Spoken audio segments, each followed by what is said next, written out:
বুঝতেছি সামনে নির্বাচন, অথচ আমার প্রিয় লিডার বাংলাদেশ জনকল্যাণ পার্টির চেয়ারম্যান খায়রুল দেওয়ানের দল এখনো নিবন্ধন হয়নি। এটা কি কোনোভাবে মেনে নেওয়া যায়? চরম মূল্য দিতে হবে ইউনূস সরকারকে যদি আমার লিডার খায়রুল দেওয়ানের দল নিবন্ধন করা না হয়। গতকাল আমার লিডার প্রাণের নেতা এক সমাবেশ করেছেন। সেই সমাবেশে উপস্থিত ছিলেন কোটি কোটি অণুপরমাণু, রোগ জীবাণু আর অগণিত মশামাছি। সেই সমাবেশে লিডার বজ্রকণ্ঠে বলেন, আমি রানিং প্রধানমন্ত্রী হওয়ার ক্ষমতা রাখি, অথচ আমার দল নিবন্ধন হবে না।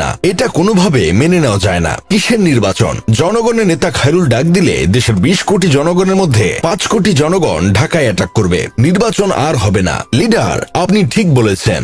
আপনি শুধু একবার ডাক দেন, পুরো ঢাকা শহর অচল করে দেব। আপনার বইয়ের কসম, শিরায় শিরায় আমরা খায়রুল দেওয়ানের ভক্ত।